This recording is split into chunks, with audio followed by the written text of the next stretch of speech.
Bonjour à toutes et tous et bienvenue dans le tout premier épisode de podcast de la série L'Interview Formateur. Aujourd'hui, pour ce premier épisode, on accueille Amandine, formatrice en bureautique et sur les réseaux sociaux, qui va nous livrer sa vision du métier de formateur et nous partager ses conseils pour personnaliser au mieux ses formations.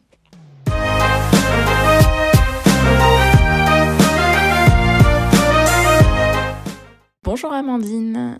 Alors, pour commencer, est-ce que vous pourriez vous présenter ? Bonjour à tous, donc je m'appelle Amandine Munk, je suis formatrice, bureautique depuis maintenant une dizaine d'années et j'ai un parcours, professionnel, on va dire atypique. J'ai grandi dans le monde du tourisme, donc effectivement, pas du tout formée à la bureautique. J'ai toujours été passionnée, par, l'informatique. De mes souvenirs, j'ai travaillé sur un ordinateur, je devais avoir 11 ans, j'ai aidé ma mère à taper des courriers, des choses comme ça et ensuite, j'ai fait un BTS j'ai fait pardon, j'ai suivi des cours, de bureautique dans le cadre de mon bac, secrétariat et ensuite dans le cadre de mon BTS. Donc j'ai fait un BTS tourisme. Ensuite, j'ai travaillé, quelque temps dans un hôtel et après j'ai travaillé une dizaine d'années en office de tourisme et c'est là où j'ai vraiment, pu, enseigner, la bureautique et les réseaux sociaux à des prestataires, hôteliers-restaurateurs et dans ce cadre-là, j'ai passé alors c'est l'équivalent d'une formation de formateur, ça s'appelait animateur numérique de territoire et c'est là où j'ai eu les bases donc pour apprendre, à former des gens. C'était plus au début pour de la création de sites internet et de comptes, pour les réseaux sociaux. Mais de fil en aiguille, les gens, nous demandaient, comment, taper un courrier, comment répondre à un mail, sous Outlook ou sous Gmail. Du coup, on s'est diversifié un petit peu dans les formations. Ok, très bien. Et comment vous vous êtes formée à la bureautique ?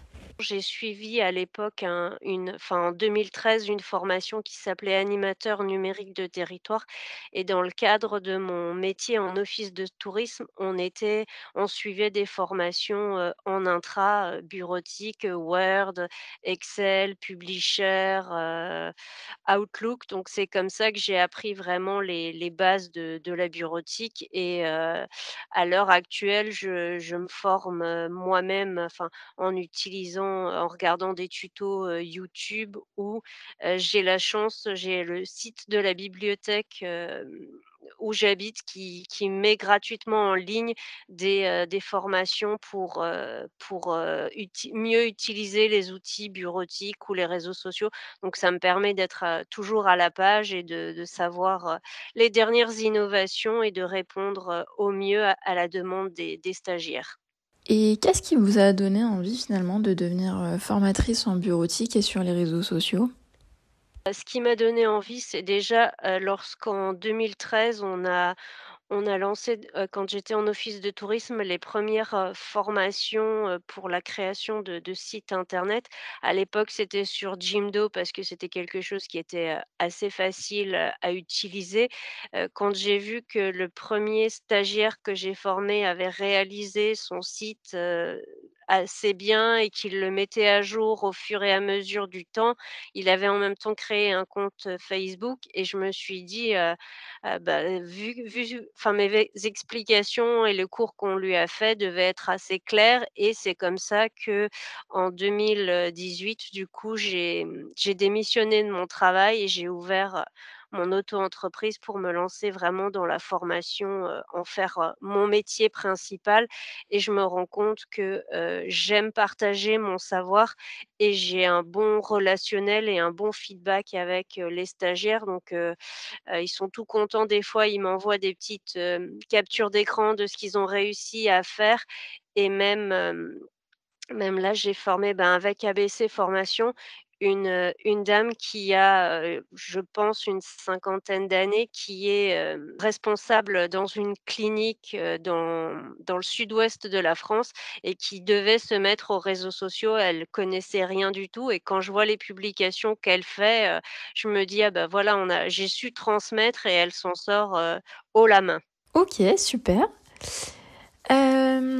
Pour créer une formation qui soit la plus personnalisée possible, par quelles étapes est-ce que vous passez?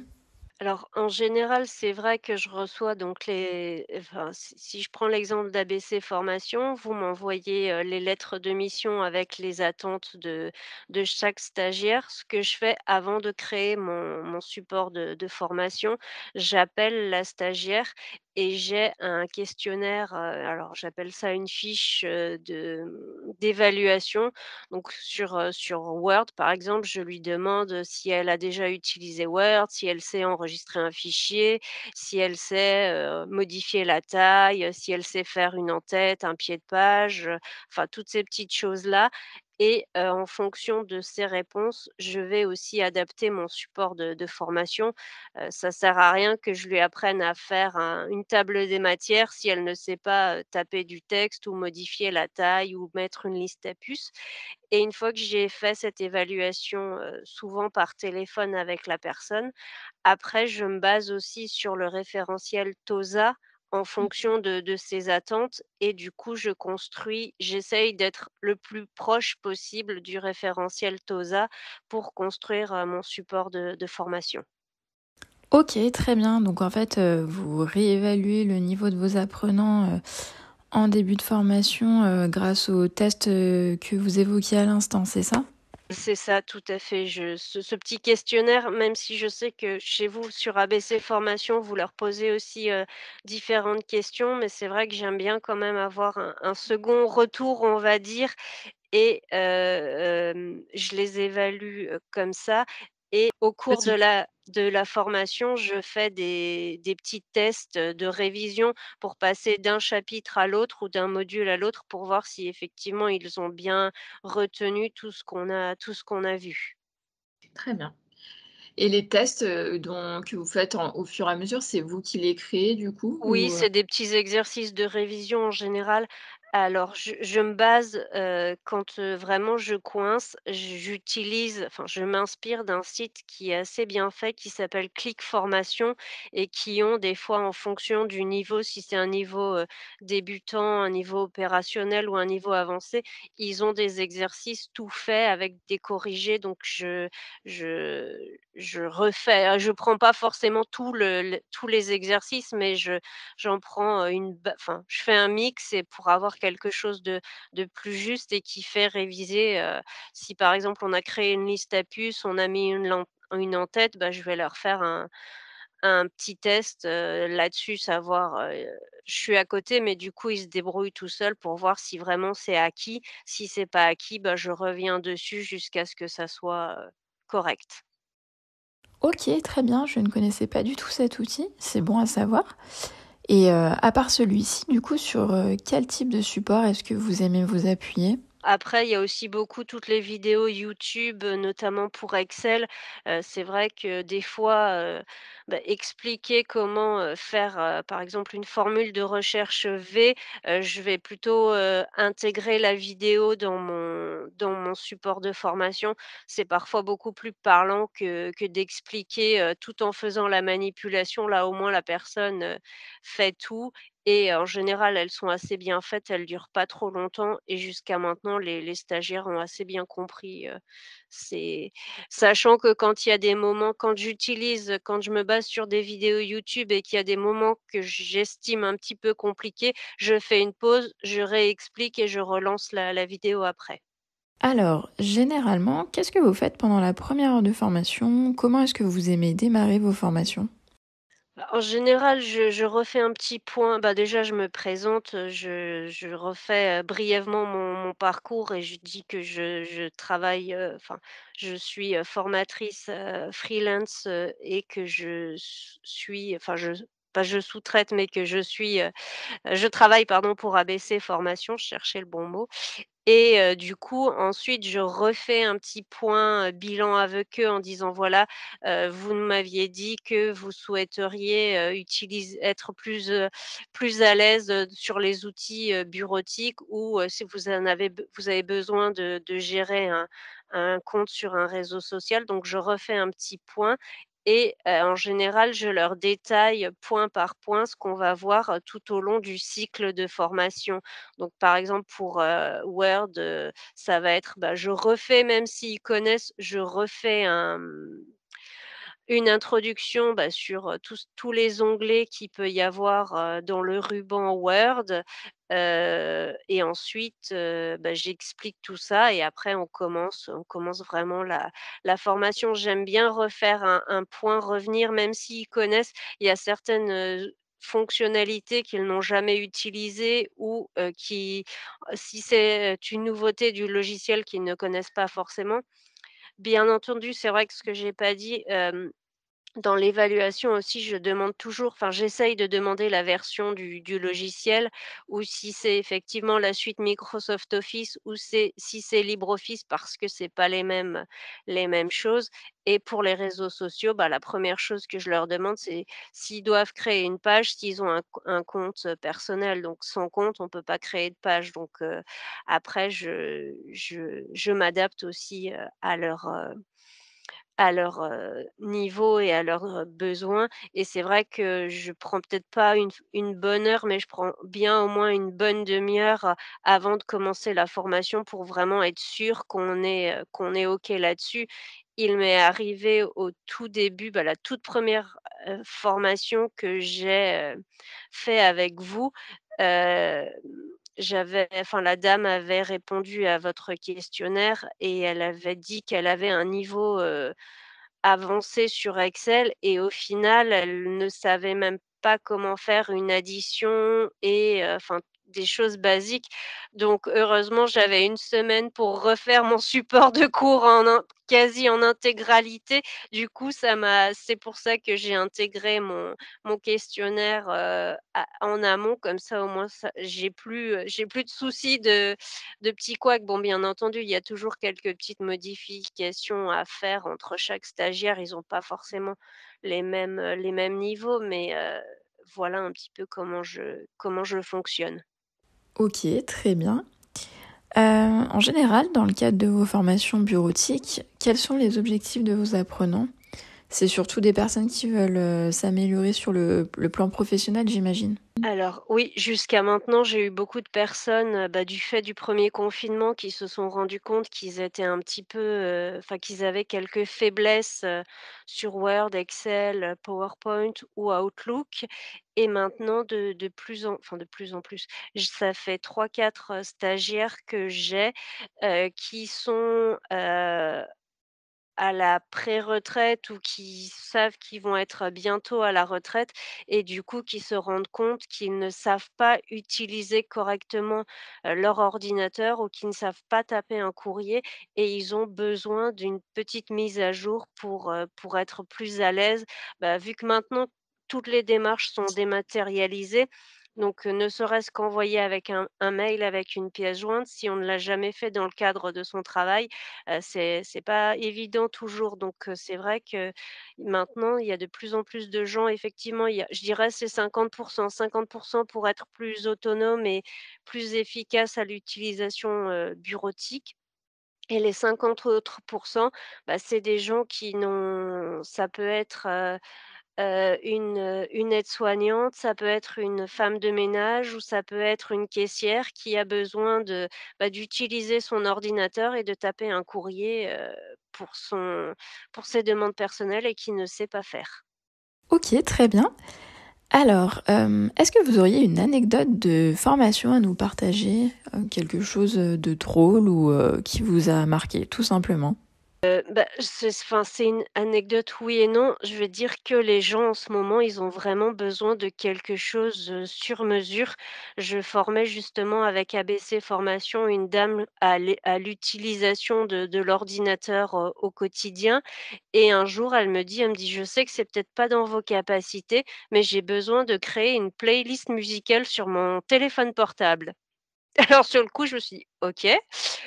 Oui, j'ai dit: «Bah, écoutez, là, maintenant, tout de suite, je ne saurais pas faire». J'ai dit: «Par contre, pour la prochaine fois, je regarde ça, un petit peu à la maison et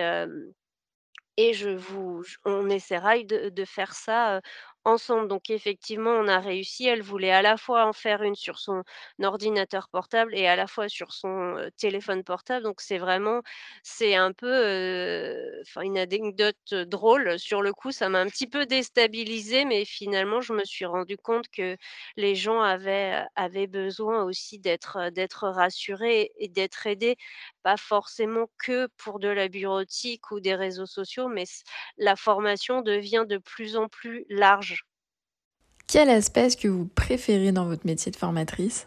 Alors moi, c'est pas forcément la création des supports et autres, ça me «gonfle» entre guillemets parce que voilà, je sais bien qu'il faut un support, qu'il faut le faire, mais moi ce que j'aime, c'est être sur le terrain et vraiment transmettre mon savoir. C'est Heu, enfin, anecdote à part, quand je travaillais en office de tourisme, lorsqu'on avait des stagiaires ou des nouveaux employés, c'est vrai on me les refourguait toujours. On me dit: «Tiens, il y a, un tel qui vient, c'est toi qui vas la former». Donc et de fil en aiguille, je me suis vraiment rendu compte que j'aimais, apprendre à la personne en disant: «Bah, voilà, tu cherches dans, démarrer ton programme Word, tu ouvres Word, tu vas là, tu tapes, dans cet endroit-là. Pour, changer la police, tu vas, dans le groupe de fonctions police et tu changes» et cetera et cetera.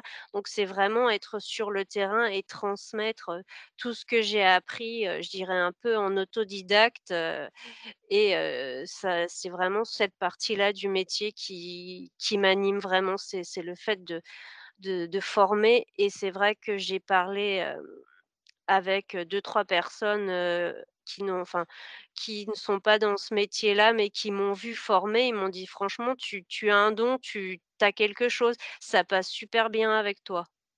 Ah oui, effectivement, c'est plutôt gratifiant. Alors, il me semble avoir vu que vous aviez un site web, c'est ça? Au Mmh. début, quand je me suis installée en auto-entrepreneur, j'avais créé un site web effectivement sur, Weebly, qui est un hébergeur, gratuit, mais j'étais assez limitée et là, j'ai recréé récemment mon site web, sous WordPress. C'est bon, il y a pas grande visibilité pour l'instant, mais c'est vraiment pour, montrer un petit peu le panel de choses, des formations que je peux proposer. Il y a en ligne un catalogue de formations, qui est proposé aussi dessus. Ok, très bien. Donc, en fait, si je comprends bien, vous conseillez aux formateurs d'avoir un site web pour qu'ils puissent avoir une petite vitrine, du coup.